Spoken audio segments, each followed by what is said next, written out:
straight.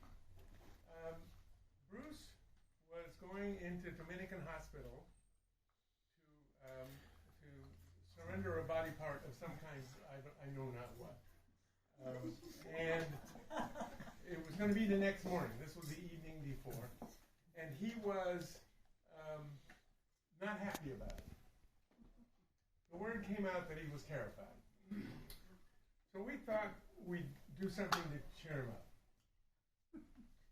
We had an inside person, an official nurse person. Actually, it was John Tuck's wife who was inside. John Tuck, this was a foursome. Nancy Matlock, Denise Hobart, John Tuck, and myself.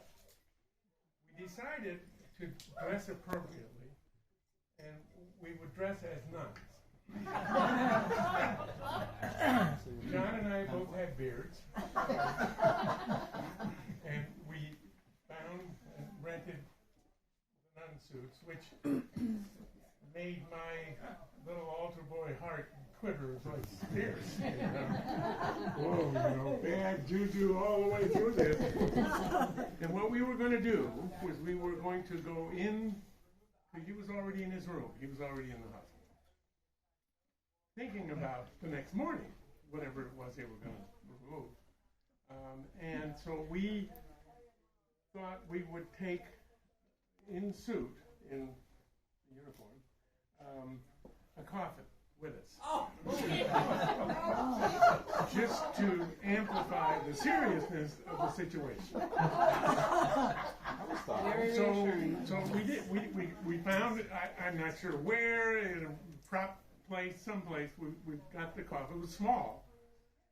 I think part of the thing was that we would measure, after we took it in, to say we were bringing it in to measure it for him.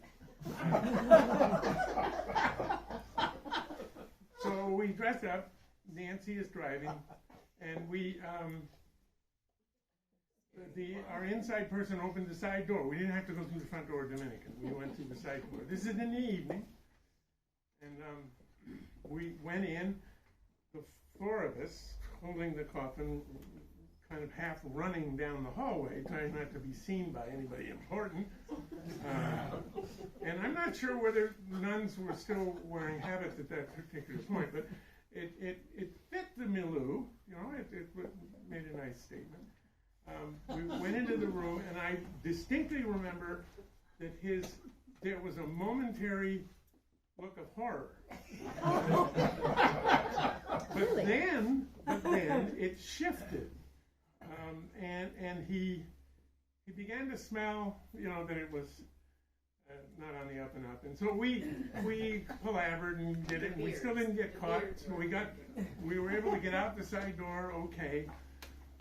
But now we're all dressed up with no place to go. I mean, we've gone to a lot of trouble here. We decided to go to Lydon Carpenter's. Of course. And we thought, well, everybody's going to get into this, right? This is, they're going to see. We went into Lydon Carpenter's, and for a moment there was a kind of and then a chill settled literally over the room. I don't think we even got a drink between us. And we decided that this wasn't really working out very well. The moment we're at a stoplight. Nancy's driving. Denise beside her, John and I are in the back, bearded nuns. And a gentleman drove up in a pickup truck, and he looked over, and it literally recoiled. It was like, whoa. The light turned green. Nancy gave him the finger, and we drove away. If that isn't a Santa Cruz moment, somewhere there's still a person puzzling. What the hell was that all about? Then we very quickly, got rid of our garb and got done, and he survived. Obviously, he survived whatever body part they took.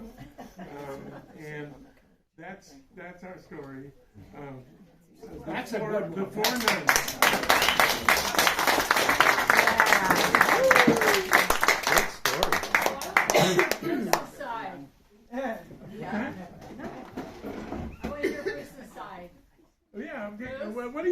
about that story, sir? What was it Do you like have for do you? you have memory of that? I certainly do. Oh yeah, I mean shock and all that, and then of course when I saw who it really was behind all of the garb, you know, yeah, it's great. It's absolutely perfect. It made my day. I was gonna say decade, but yeah,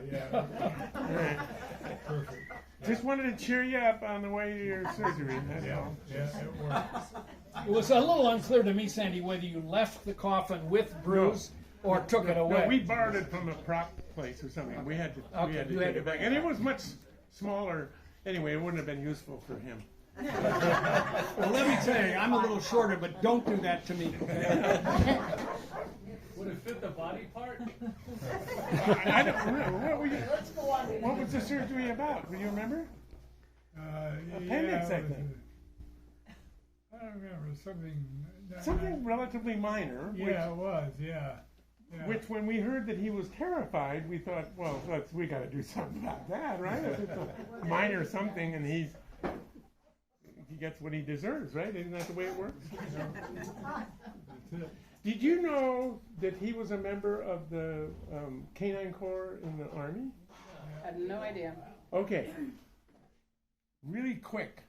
Sierra, we're up there. We're up there in a cabin, and Annie's dog got into a porcupine.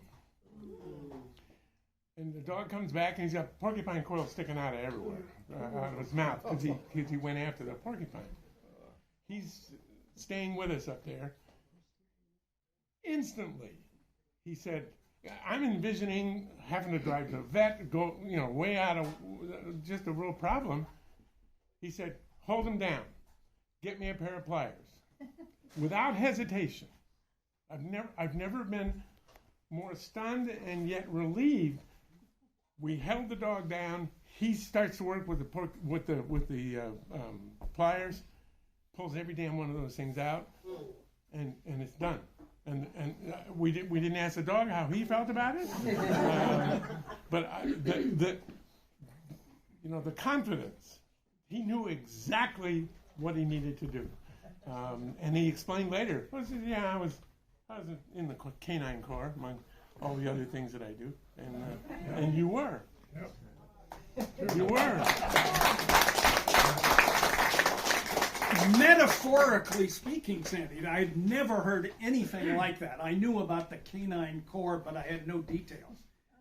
Metaphorically speaking, Bruce is more known for putting the quills in, not taking them out.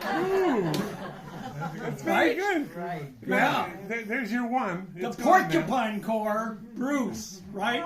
Yeah. Yeah. So who else would like to give a little